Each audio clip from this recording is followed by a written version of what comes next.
Hi guys, आपका स्वागत है हमारे दिशा को यूट्यूब चैनल दिशा कोचिंग क्लासेस में। तो देखो, हम वो करा रहे थे कार्बन और उसके यौगिक। ठीक है, half chapter first part complete हो गया था। अब ये सेकंड पार्ट है आपका। ठीक है, तो देखिए, हम करा रहे थे ग्रुप्स, फंक्शनल ग्रुप्स, क्रियात्मक समूह। तो ये मैंने करा दिया था पिछले उसमें, पर एक बार फिर भी समझ लो। इसमें देखो, यह वह परमाणु या परमाणुओं का समूह है जो यौगिक की पहचान और उसकी रासायनिक अभिक्रियाओं में मुख्य भूमिका निभाता है। मतलब कहने का यह है कि जैसे कोई भी परमाणु या परमाणुओं का समूह बना हुआ है और जो यौगिक, जो कंपाउंड हमारा बन के आया, उसकी पहचान, जैसे अगर OH लगा हुआ है तो उससे बता देंगे कि ये क्या है, एल्कोहल है। ठीक है, CHO लगा हुआ है तो उससे बताएंगे कि ये क्या है, एल्डिहाइड है। COOH लगा हुआ है तो ये क्या है, कार्बोक्सिलिक एसिड है। तो इससे पता चलेगा कि ये कौन सा ग्रुप है। ठीक, तो वो ग्रुप से ही उसकी पहचान है और वो रासायनिक क्रियाओं की मुख्य भूमिका दर्शाता है। समझ में आ रहा है? तो देखो, इसमें ग्रुप है हमारा OH, CHO, COOH, CO, कीटो वाला, एक्सेट्रा। अब देखो, इसमें हमने ये तो करा दिए थे, OH, CHO, COOH। अब कराना है हमें ये क्लोरो ब्रोमो। ये तो होते हैं हमारे क्या, ये क्लोरो ब्रोमो ये होते हैं परफिक्स, जो क्या पहले लगाए जाते हैं। ठीक है, और ये क्या थे हमारे सरफिक्स, जो क्या बाद में लगाए जाते थे।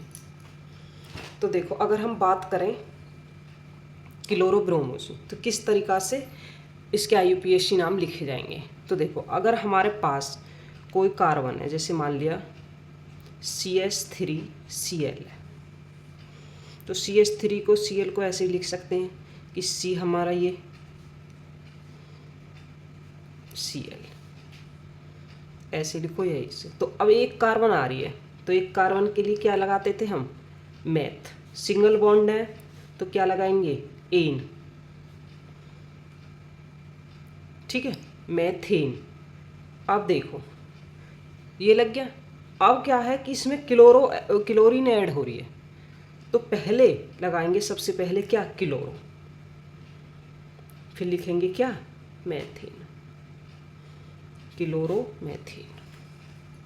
आगे सुन, इसी तरीक़ा से अगर ऐसे दिया हुआ है CH3CH2Cl, अब क्या है, मैथ एथ, दो कार्बन है तो क्या आएगा, क्लोरो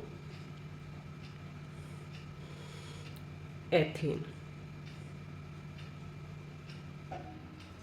ठीक, अब देखो, अगर इसी तरीक़ा से दे दे CH3CH2CH2Cl, तो ये क्या हो जाएगा, क्लोरो प्रोपेन।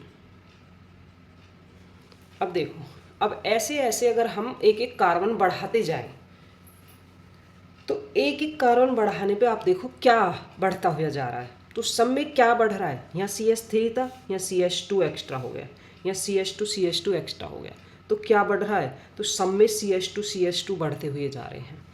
तो CH2 बढ़ना, इस तरीक़ा से जो हमारी सीरीज बनती जा रही है, CH2 इस तरीक़ा से जो बढ़ते हुए जा रहे हैं, इसे बोलते हैं होमोलोगस सीरीज।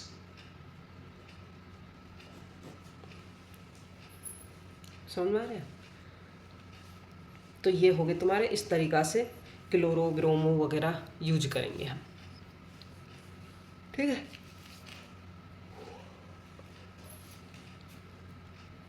अब देखो, अगर हमसे कोई क्वेश्चन पूछ ले, मान लिया कोई क्वेश्चन कह दे, नाम बोल दे, जैसे मान लो क्लोरोपेंटेन, तो उसका हम स्ट्रक्चर बनाना हो तो कैसे बनाएंगे। मान लिया कह दे जैसे कि क्लोरोपेंटेन,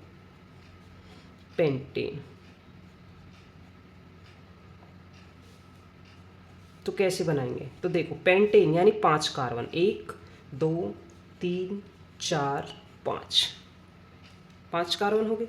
5 कार्बन किस तरीक़ा से लिखे जाएंगे? इनके चारों तरफ बॉन्ड लगते हैं कि एक कार्बन चारों तरफ से घिरा हुआ हो, टेट्रावैलेंसी। और जहाँ जहाँ पे ये स्पेस दिखाई दे रहा है वहाँ पे हाइड्रोजन ऐड कर देते हाइड्रोजन ऐड कर दिए। अब क्लोरो कह रहा है वो, तो क्लोरो ऐड कर दो यहाँ एक किसी भी एक पॉइंट पे। अब ये क्या बना? CH3। ये क्या बने? CH2 CH2 CH2 CH2 Cl। तो ये आ गया इसका स्ट्रक्चर बन के। आगे समझे? तो ये इसका स्ट्रक्चर। अब देखो एक बार हम सारा रिवाइज कर लेते हैं कि जैसे OH CHO वाले कौन कौन से ग्रुप आए थे। तो मैंने जैसे नाम लिख लिया यहाँ पे, कि यहाँ पे लिख लें नाम, और यहाँ उसके IUPAC नाम लिख लो। यहाँ स्ट्रक्चर बनेगा, और यहाँ पे जो फॉर्मूला आया था बन के, ठीक। अब देखो अगर हम नाम की बात करें तो हमने बात करी थी जैसे एल्केन की। एल्केन में क्या यूज हो रहा था? एन। IUPAC में एन यूज हो रहा था। कौन सा स्ट्रक्चर बन रहा था? सिंगल बॉन्ड वाला। और उसका फॉर्मूला क्या आया था? CnH2n+2। अगर मान लिया कार्बन एक है तो हाइड्रोजन क्या हो जाते थे? हाइड्रोजन हो जाएंगे उसके डबल +2। कार्बन एक है तो ये क्या हो जाएंगे? 2 + 2, तो कार्बन हो जाते थे 4। इस तरीक़ा से फॉर्मूला था ना। अगर हम बात करें एल्कीन की, एल्कीन तो इसका IUPAC में ऐड था इन, किसके लिए? Double bond. और इसका फॉर्मूला क्या था? CnH2n। कार्बन एक है तो हाइड्रोजन क्या थे उसके? डबल थे। अब बात करें एल्काइन की, तो एल्काइन IUPAC में क्या था? आइन। किसमें? ट्रिपल बॉन्ड के लिए। फॉर्मूला क्या था? CnH2n-2। आ रहा है समझ में? अगर बात करें हम क्लोरो या ब्रोमो की, जो अभी समझाया आपने, क्लोरो हो या ब्रोमो, तो उसमें क्या यूज करेंगे हम? उसमें क्लोरो और ब्रोमो ही यूज करते थे। जो कहाँ लगाते हैं? पहले लगाते हैं, ठीक। तो इस क्या है? जैसे CCl हो या CBr हो। अब इसका कोई फॉर्मूला नहीं है, ठीक है। आगे अगर बात करें हम एल्कोहल की, एल्कोहल की बात करें तो एल्कोहल में क्या लगाया था हमने? OL लगाया था। तो OL क्या बन रहा था? COH वाला ग्रुप तो था, और इसमें भी कोई फॉर्मूला नहीं था। अगर हम बात करें एल्डिहाइड की, एल्डिहाइड की, तो एल्डिहाइड में क्या लगाया था हमने? AL लगाया था लास्ट में। ये कौन सा था? CHO ग्रुप था। फॉर्मूला क्या आया था इसका? CnH2nO, ठीक। अब बात करेंगे जैसे कीटोन की, तो कीटोन में क्या लगा था लास्ट में? ऑन। किसके लिए? क्या वो था? C था और डबल बॉन्ड करके O था नहीं। तो इसका फॉर्मूला भी जब सेम आया था CnH2nO, कीटोन का ये मतलब इनका स्ट्रक्चर अलग और फॉर्मूला सेम था, आया था ना। अब देखो आगे बात करें कार्बोक्सिलिक एसिड की। कार्बोक्सिलिक एसिड, तो कार्बोक्सिलिक एसिड में क्या लगाया था लास्ट में हमने? Oic acid. तो इसका फॉर्मूला क्या था? C+O OH या फिर COOH, ठीक है। और इसके लास्ट में इसका फॉर्मूला कुछ नहीं था। ये चीज़ आ गई। मैंने एक बार रिवीजन इसलिए करा दिया ताकि पीछे सारा हो जाए। ये बहुत इंपॉर्टेंट है। अगर ये सारी चीज़ें पता है तुम्हें तो आराम से IUPAC नाम लिख लोगे और उसके ग्रुप बता दोगे कि किस में कौन से स्ट्रक्चर को देख के बता दोगे कि ये कौन सा, इसका क्या नाम है। और फिर उसका IUPAC में नाम क्या होता है। फॉर्मूला भी पूछ लेता है कभी कभी पेपर में कि किसका क्या फॉर्मूला, फॉर्मूले से भी बता दोगे आप कि किस नंबर के कितने कितने हाइड्रोजन और कितने कार्बन है। यहाँ तक की चीज़ें हो गई क्लियर, ठीक है। आगे देखो,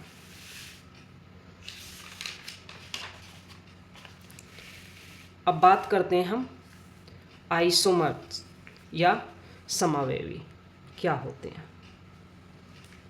ये भी इम्पोर्टेंट टॉपिक है आपका।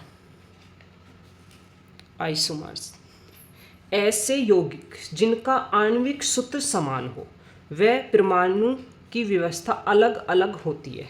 मैंने आपको पिछले उसमें कराया था कि एल्डिहाइड और कीटोन की बात हो रही थी, तो एल्डिहाइड और कीटोन में जो फॉर्मूला था वो सेम आ रहा था, पर उनका क्या था, स्ट्रक्चर अलग था। तो इन्हीं को क्या बोलते हैं, समावयवी। मतलब ऐसे यौगिक जिनका आणविक सूत्र यानी जो फॉर्मूला है वो तो हो सेम, बट जो स्ट्रक्चर बन के आए वो आए डिफरेंस। तो जिन आइसोमर्स वो होते हैं जो सेम मॉलिक्यूलर फार्मूला, जो फार्मूला मॉलिक्यूलर फार्मूला हो वो तो सेम हो और डिफरेंट हो स्ट्रक्चर फार्मूला, स्ट्रक्चर यानी डिफरेंस बन के आए, तो ये क्या कहलाते हैं, आइसोमर्स या समावयवी कहलाते हैं। अब जैसे कोई एग्जांपल्स ले लूँ मैं, जैसे कि ब्यूटेन है। ब्यूटेन की बात करूँ तो ब्यूटेन का फॉर्मूला होता है C4H10, होता है नहीं। तो अगर हम इसे देखो किस तरीक़ा से लिख सकते हैं, CH3 CH2 CH2 CH3, math एथ प्रॉप ब्यूट, 4 कार्बन, ऐसे भी लिख सकते हैं। अब देखो CH3 CH CH3 ऐसे भी लिख सकते हैं। तो मैथ एथ प्रॉप ब्यूट ये भी तो वही है, समझ में आ रहा है। तो क्या है, इसका जो आणविक फार्मूला है, जो मॉलिक्यूलर फार्मूला है सेम है, और स्ट्रक्चर क्या आते हैं इनके, डिफरेंस। एक एग्जांपल आ गया। दूसरा एग्जांपल्स देखो, जैसे कि बात कर लें हम पेंटेन। अगर पेंटेन की बात करें तो पेंटेन का फॉर्मूला होता है C5H12।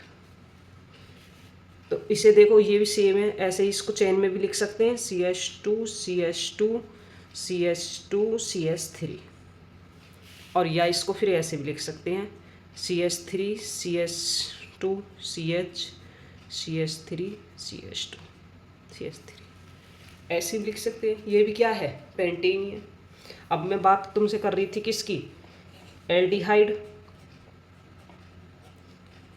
एंड कीटोन की। एल्डिहाइड और कीटोन की बात कर रही थी, तो उनका फॉर्मूला क्या था, C3H6O था। अब दोनों का मॉलिक्यूलर फार्मूला क्या है, सेम है। अब देखना इनके स्ट्रक्चर कैसे बनेंगे।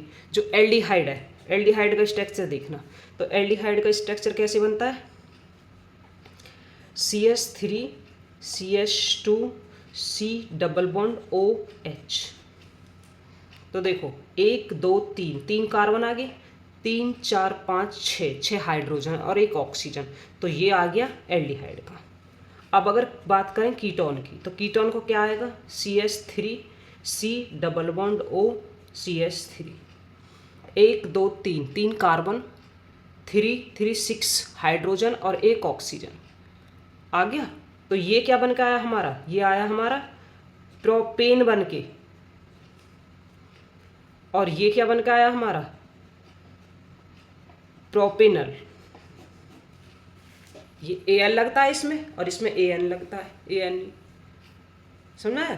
तो क्या है देखो, इनके क्या है, जो स्ट्रक्चर है, जो स्ट्रक्चर बने हुए हैं, स्ट्रक्चर क्या है, डिफरेंट, और मॉलिक्यूलर फॉर्मूला क्या है, सेम। सेम। तो ऐसे ही कंपाउंड क्या कहलाते हैं हमारे, आइसोमर्स या समावयवी कहलाते हैं। यहाँ पे ये चीज़ें हो गई क्लियर। समावयवी आ गया समझ में, इंपॉर्टेंट पॉइंट है ये, तुम्हारे सामने बना के दे देगा पिक्चर, फॉर्मूला दे देगा और पूछेगा इसमें कौन सा स्ट्रक्चर किसका है या कौन सा समावयवी बना रहा है, ठीक। ये चीज़ हो गई। आगे देखो, अब आता है ये भी तुम्हारा इंपॉर्टेंट है, सैचुरेटिव कंपाउंड, अनसैचुरेटिव कंपाउंड। तो देखो सैचुरेटिव कंपाउंड क्या होते हैं, अनसैचुरेटेड क्या होते हैं, यानी संतृप्त यौगिक क्या है, असंतृप्त यौगिक क्या है। तो अगर संतृप्त यौगिक की बात करें जिसमें कार्बन कार्बन के बीच में सिंगल बॉन्ड आए, यानी सी कार्बन कार्बन के बीच में क्या है, सिंगल बॉन्ड आए, ओनली सिंगल बॉन्ड की बात हो रही हो, वो क्या कहलाते हैं हमारे संतृप्त यौगिक। असंतृप्त क्या होते हैं, जिसमें कार्बन कार्बन के बीच में डबल या ट्रिपल बॉन्ड आए, कार्बन कार्बन के बीच में डबल बॉन्ड आए और या फिर ट्रिपल बॉन्ड आए, इनमें ये क्या कहलाते हैं, असंतृप्त। जिसमें सिंगल बॉन्ड की बात हो रही हो संतृप्त यौगिक, जिसमें डबल बॉन्ड और ट्रिपल बॉन्ड तीनों की बात हो रही, दोनों की बात हो रही हो असंतृप्त। ये समझ में आ गया। अब देखो इसमें क्या बनते हैं, एल्केन बनते हैं, एल्केन सिंगल बॉन्ड वाले बनते हैं और उसका फॉर्मूला क्या होता है, CnH2n+2। इसमें डबल बॉन्ड ट्रिपल बॉन्ड बनते हैं, एल्कीन और एल्काइन बनते हैं, इनका फॉर्मूला ये। आगे समझ में, ये क्या होते हैं, ये लेस रिएक्टिव होते हैं, ये कम रिएक्टिव होते हैं और ये मोर रिएक्टिव होते हैं। ठीक, ये शो करते हैं सब्स्टिट्यूशन रिएक्शन और ये शो करते हैं एडिशन रिएक्शन। ध्यान रखना इस चीज को, ये जो सेकंड बॉन्ड जिनमें डबल बॉन्ड और ट्रिपल बॉन्ड है उसमें एडिशन रिएक्शन हो गई, एडिशन यानी कुछ ऐड होकर रिएक्शन हो गई, और सिंगल बॉन्ड वाले में ओनली सब्स्टिट्यूशन रिएक्शन हो गई। ये इसमें इंपॉर्टेंट पॉइंट है। आ रहा है समझ में, ये पता चल गया संतृप्त यौगिक क्या है, असंतृप्त क्या है। बस ये याद रखना है, संतृप्त सैचुरेटेड जो बॉन्ड बनेंगे वो सिंगल बॉन्ड वाले, अनसैचुरेटेड जो बनेंगे वो डबल और ट्रिपल बॉन्ड वाले। ये लेस रिएक्टिव, ये मोर रिएक्टिव। ठीक, अब आगे देखो, अगर बात करें हम एडिशन रिएक्शन की, तो एडिशन रिएक्शन में क्या बताया था मैंने, क्या आएंगे, अनसैचुरेटेड आते हैं, कौन से, डबल बॉन्ड और ट्रिपल बॉन्ड वाले। तो देखो अनसैचुरेटेड कंपाउंड बनता है, क्या बनता है, अनसैचुरेटेड कंपाउंड। तो देखो इसमें क्या आएगा कि कोई भी डबल बॉन्ड वाले या ट्रिपल बॉन्ड वाला हम कोई कंपाउंड लेंगे, जैसे हमने यहाँ पे ले लिया CH2 डबल बॉन्ड CH2, तो ये क्या है, दो कार्बन है, दो कार्बन के लिए क्या है, एथ, तो ये क्या हो गया, डबल बॉन्ड है तो ईन, एथीन, तो ये क्या हो गया, एथीन। तो देखो जब एथीन हाइड्रोजन के साथ, जब एथीन हाइड्रोजन के साथ रिएक्शन करती है, किसकी, कोई भी कैटेलाइज ले लो, NiPD ले लिया, तो आगे जाके बनाती है ये हाइड्रोजन, एक किससे ऐड हो गया, एक किससे ऐड हो गया और बॉन्ड खत्म हो गया, तो ये बना लिया यहाँ पे CH3 सिंगल बॉन्ड CH3। तो ये क्या बन गया, मैथ एथ, एथ एथ आ गया, और सिंगल बॉन्ड के लिए एन, तो ये क्या आ गया, एथेन। तो एथीन से क्या बन गया, एथेन। ऐसे पूछता है कि एथेन से एथेन बनाने के लिए कौन सी रिएक्शन होती है, उसमें एडिशन रिएक्शन। तो इसमें क्या होता है, हाइड्रोजन ऐड होता है। तो देखो इसमें हुआ क्या, हाइड्रेशन रिएक्शन भी कहलाते हैं इसे, एडिशन ऑफ हाइड्रोजन। जब हाइड्रोजन ऐड हुआ तो टू अनसैचुरेटेड जो कंपाउंड था, जो अनसैचुरेटेड कंपाउंड था किसमें कन्वर्ट हो गया, सैचुरेटेड कंपाउंड में। मतलब डबल बॉन्ड से क्या बन गया, सिंगल बॉन्ड बन गया। ठीक, तो ये होती किसमें, ये ज़्यादातर यूज होते हैं, हाइड्रेशन जो होता है वो किसमें होता है, वेजिटेबल्स ऑयल्स में होता है। ये लॉन्ग अनसैचुरेटेड कार्बन चेन बनाते हैं, बड़ी बड़ी चेन बनती है, लॉन्ग चेन्स बनती हैं, अनसैचुरेटेड कार्बन चेन। आगे समझ में, तो एडिशन रिएक्शन ये होगी, किसी को ऐड करके जो बनाया। ठीक, इसमें ऐसी तरीक़ा से आप कोई भी वो लेके आगे बना सकते हो। आगे बात करेंगे हम अनसैचुरेटेड रिएक्शन की, सॉरी सब्स्टिट्यूशन रिएक्शन की। तो सब्स्टिट्यूशन रिएक्शन इसमें क्या हो रहा है, जैसे कि अनसैचुरेटेड कंपाउंड बनते हैं, अनसैचुरेटेड कंपाउंड से बनाई जाती है कोई चीज़, जैसे कि यहाँ पे ले लिया हमने मैथेन। अब देखो मैथेन के साथ, मैथेन की जो रिएक्शन है वो क्लोरीन से कराई जाए, तो यहाँ से होता क्या है, देखो एक क्लोरीन एक हाइड्रोजन के लेके अलग होगी, HCl बना दिया, बचा हुआ CH3Cl, यानी कुछ निकल रहा है इसमें से। तो क्या बन गया, ये बन गया क्लोरोमेथेन। अब ये रिएक्शन देखो आगे भी हो सकती है, जैसे अगर हम CH3 है Cl और इस पर फिर से Cl2 डाल दें तो बिल्कुल सेम प्रोसेस, वही सनलाइट की प्रेजेंस में। तो ये आगे जाके क्या बना देगी, यहाँ से फिर से एक HCl निकलेगा और ये बन जाएगा यहाँ पे CH3Cl2 आ जाएगा और प्लस HCl, सॉरी यहाँ CH2 हो जाएगा। ठीक, हाइड्रोजन कम होता जाएगा, क्लोरीन बढ़ते जाएंगे। अब यहाँ पे फिर से ले लो, जैसे CH2Cl फिर से Cl2 डाल दिया तो ये बन जाएगा CHCl3, तो इसे बोलते हैं क्लोरोफॉर्म प्लस HCl। अगर फिर से इस पे ऐसे क्लोरोफॉर्म पे क्लोरीन की रिएक्शन कराई जाए तो ये बन के आता है हमारा CCl3 प्लस HCl, तो ये बनता है हमारा क्या, carbon tetra chloride. Carbon tetra chloride important है ये रिएक्शन, समझ में आ गया। तो इससे ये भी पूछ लेता है क्लोरोफॉर्म कैसे बनती है, तो ये हमारी सब्स्टिट्यूशन रिएक्शन है। आगे समझे,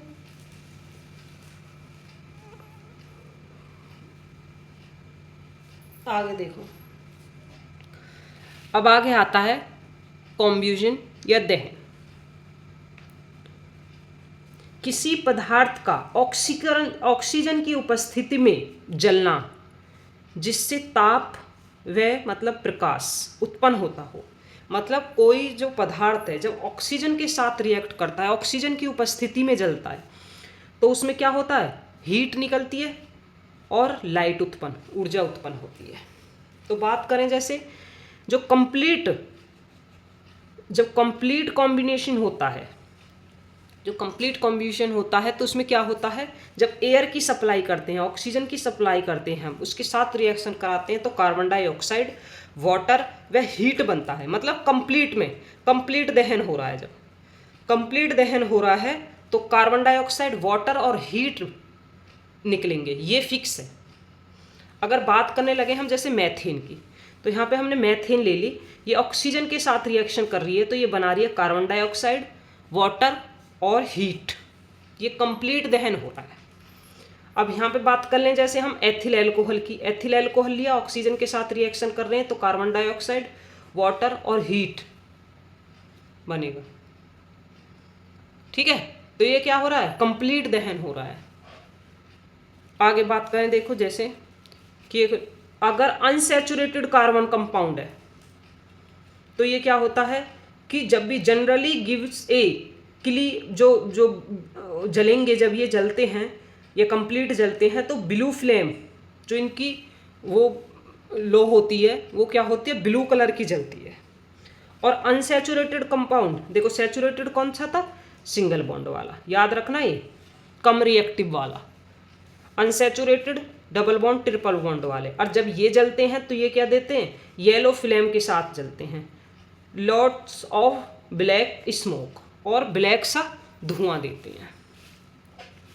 ठीक, और ये क्या होता है, इनमें होता है इनकम्प्लीट दहन।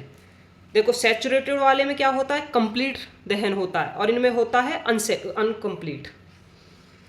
समझना क्या, ये ध्यान रखना कि अनसैचुरेटेड में सिंगल बॉन्ड, ट्रिपल बॉन्ड वाले अनसैचुरेटेड होते हैं, और वो क्या होते हैं, इनकम्प्लीट दहन होता है उनका, वो पूर्णतः जलते नहीं है। ठीक, जो पूर्णतः जल जाएंगे वो क्या बनाएंगे, हमारे कार्बन डाइऑक्साइड, वाटर और हीट में कन्वर्ट हो जाएंगे। ये चीज होगी कंप्लीट। आगे देखिए,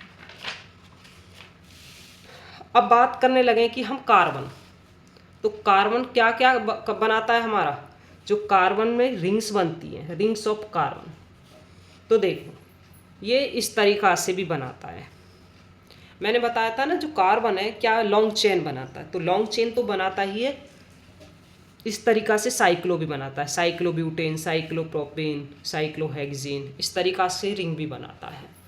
कितनी कार्बन है, 1 2 3 4 5 6 कार्बन है, तो 6 कार्बन क्या आएगा, हेक्सेन, सिंगल बॉन्ड है तो एन, और ये इस तरीक़ा से बनी हुई पिक्चर होती है तो उसको बोलते हैं साइक्लो। तो साइक्लोहेक्सीन, 3 कार्बन है साइक्लोप्रोपेन, 4 कार्बन है साइक्लोब्यूटेन।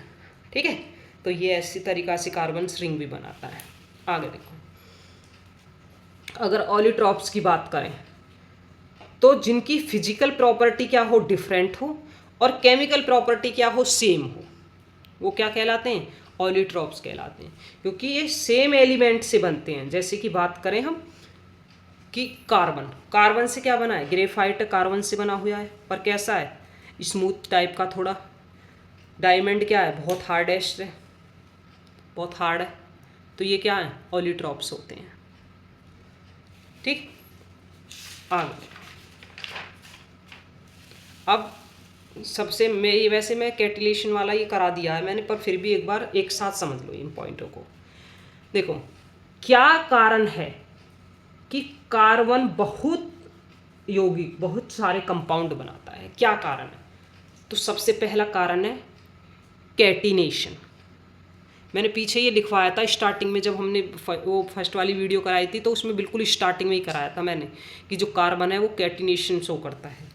तो देखो, कैटिनेशन सबसे पहला कारण इसका जो ज़्यादा कंपाउंड बनाने का, क्योंकि ये लंबी श्रृंखला है, लॉन्ग चेन बनाता है, लंबी लंबी चेन बनाता है। और अभी मैंने तुम्हें दिखाया लॉन्ग चेन तो बनाता ही है, पर ये साइक्लो या ब्रांचिज चेन भी बनाता है। तो कार्बन जो है कैटिनेशन शो करता है क्योंकि ये लंबी लंबी श्रृंखलाएं बनाता है, ब्रांचिस बनाता है, चेन बनाता है, साइक्लो चेन बनाता है। तो क्या है, इसलिए इससे बहुत सारे कंपाउंड बन जाते हैं। समझ में आ गया?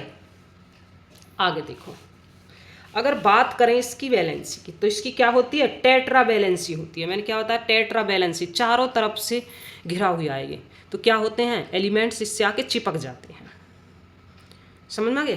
तो each carbon atom from the 4 covalent bond, तो 4 कोविलेंट बॉन्ड बनाता है इस तरीका से। तो यहाँ पे क्या है, जैसे हाइड्रोजन ऐड होते चले जाते हैं अगर कोई और कंपाउंड नहीं है तो ये क्या है, टेट्रा वैलेंसी बनाता है, टेट्रा वैलेंसी।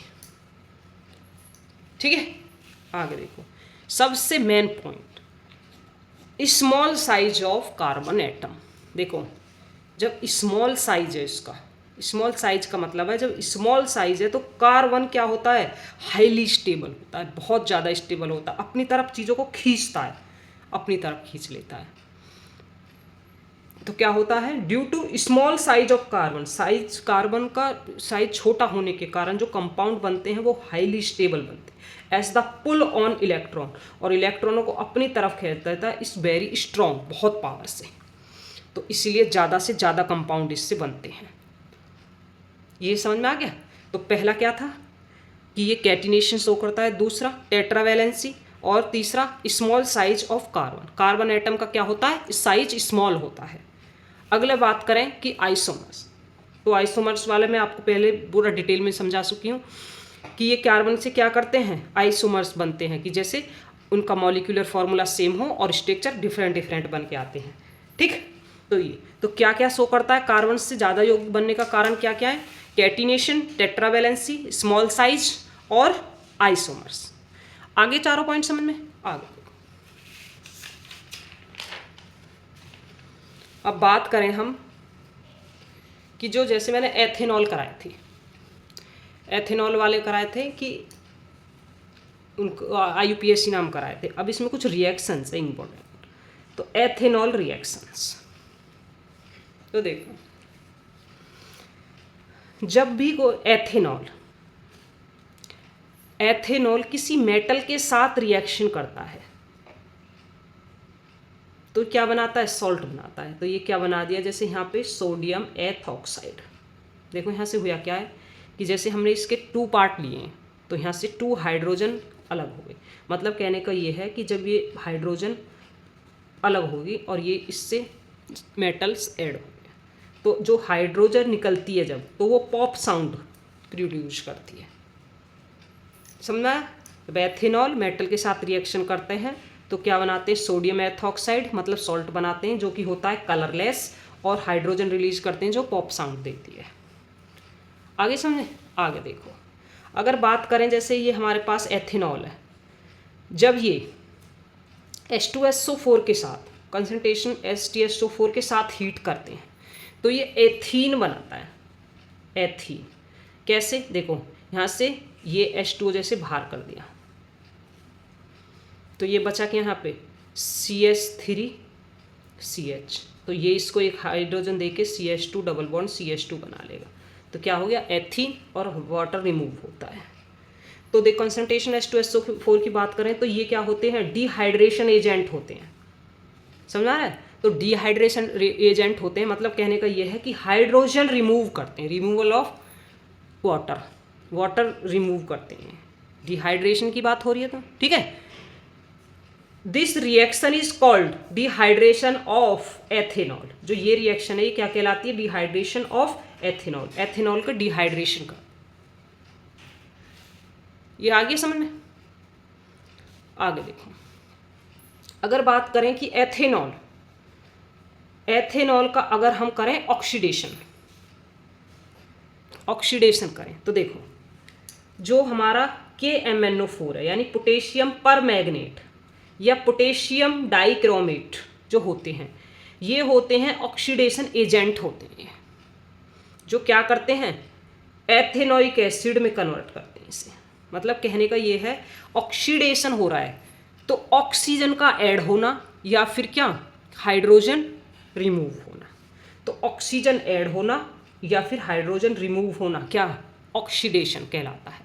तो ऑक्सीडेशन एजेंट क्या है, KMnO4 K2Cr2, जो कि KMnO4 कैसे होता है पर्पल कलर का, समझ में आ गया। तो ये होता है पोटेशियम परमैग्नेट। ये ऐसे पूछता है कि जब ऑक्सीडेशन होता है तो उसमें कौन कौन से एजेंट का यूज होता है, पोटेशियम परमैग्नेट, पोटेशियम डाइक्रोमेट, आगे समझ में। तो इसको अगर शॉर्ट फॉर्म में लिखें तो इसे ऐसे भी लिख सकते हैं CH3CH2OH, इसको ये ऑक्सीडेशन का साइन है ये लिख के, और क्या बना लेता है ये एथेनोइक एसिड बनाता है जो क्या होता है कलरलेस। ये आ गया हमारा एथेनोइक एसिड बनता है, मतलब एल्कोहल का अगर ऑक्सीडेशन कराया जाए तो क्या बनता है एथेनोइक एसिड बन के आता है, आगे समझे। तो ये होगी एथेनॉल की रिएक्शंस। अब देखो, अब एथेनोइक की और देख लेते हैं।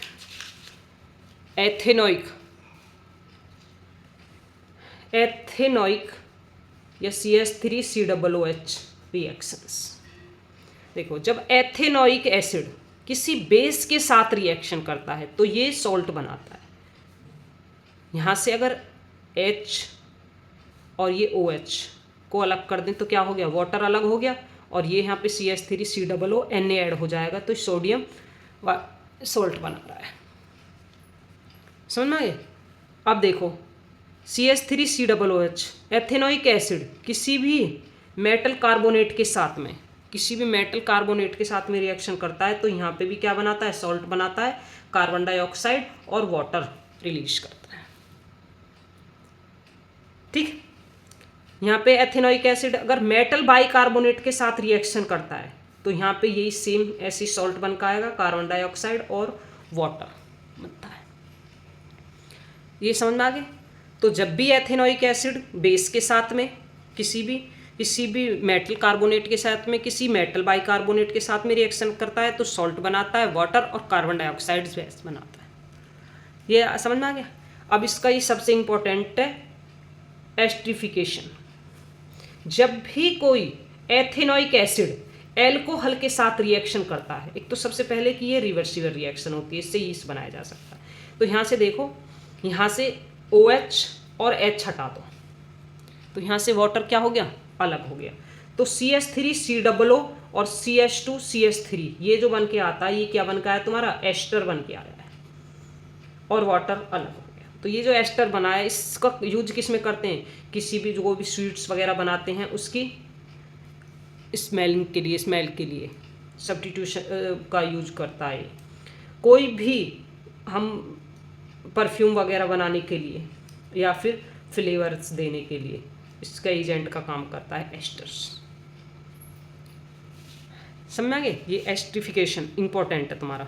एक सॉफ्टिफिकेशन, जब एस्टर NaOH के साथ रिएक्शन करता है। जब एस्टर, जो एस्टर बन के आया हमारा, वो NaOH के साथ किसी भी बेस के साथ में रिएक्शन करता है तो क्या बनाता है, ये एथिनॉल बनाता है। और एथिनॉल बनाता है, ये जो बन के आता है यहाँ पे, ये जो सॉल्ट बन के आता है, इसको बोलते हैं सॉफ्टनिफिकेशन। ठीक है, ये प्रोसेस। अगर अब हम सॉप की बात करें तो देखो यहाँ पे, देखो अगर सॉप की बात करें तो जो molecules of soap are sodium and potassium salt, मैंने बताया ना, सोडियम या पोटेशियम सॉल्ट से क्या बनाते हैं, लॉन्ग चेन कार्बोक्सिलिक एसिड। मतलब कार्बोक्सिलिक एसिड जो बनता है वो लॉन्ग चेन में सोडियम पोटेशियम सॉल्ट के साथ बनाते हैं। तो ये क्या होते हैं, हमारे सॉप वाले मॉलिक्यूल्स होते हैं। ऐसे बहुत लॉन्ग चेन बन गई और ये यहाँ पे आ गया। तो देखो जो ये चीज़ होती है, इसका ये वाला पार्ट जो होता है, ये होता है इसका हेड। और ये वाला पार्ट जो होता है, ये होती है इसकी टेल। समझ गए? अब जो टेल होती है, टेल और वाटर, ये जो हेड है ये 2 वर्ड ऑफ वाटर और ये 2 वर्ड ऑफ ऑयल। ठीक, अब ये इसकी टेल है। अब इस तरीक़ा से अगर बनाए तो ये इसके टेल है, इसे बोलते हैं हाइड्रोफोबिक और इसे हाइड्रोफिलिक बोलते हैं हेड को। तो देखो जब भी हम जैसे कपड़े वगैरह को धोते हैं, ठीक है, उस पर साबुन लगाते हैं, तो ये जैसे जो हेड है उसका बाहर की तरफ होता है और टेल अंदर की तरफ होती है। इस तरीक़ा से ये निकल के भागते हैं, क्योंकि ये क्या है, जो टेल है ये इसकी जो उसकी वो होती है, हेड जो होता है उसके वाटर की तरफ को भागता है, वाटर की तरफ भागता है हेड। और टेल क्या होती है, जो इसकी जो गंदगी होती है, ऑयल वगैरह होता है, उसकी तरफ रहती है। अब जैसे ही हम इस कपड़े से ऐसे धोते हैं तो इसके ये अलग अलग हो जाते हैं और गंदगी क्या हो जाती है, दूर हो जाती है, जब इस पर कोई भी साबुन वगैरह का यूज करते हैं, साबुन डिटर्जेंट का। तो इस तरीक़ा से इसके वो अलग अलग हो जाते हैं पार्ट, टेल और हेड। समझ में आ गया? तो ये होगा आपका सॉप वाला। तो सॉप क्या करते हैं, जो मॉलिक्यूल्स बनाते हैं तो उसमें सोडियम और पोटेशियम सॉल्ट होती है, क्या होती है, लॉन्ग चेन बनाते हैं कार्बोक्सिलिक एसिड के साथ। ये समझ में आ गया? तो आपका ये इतना ही था, आपका कार्बन एंड कंपाउंड्स वाला कंप्लीट हो गया ये। ठीक है, धन्यवाद।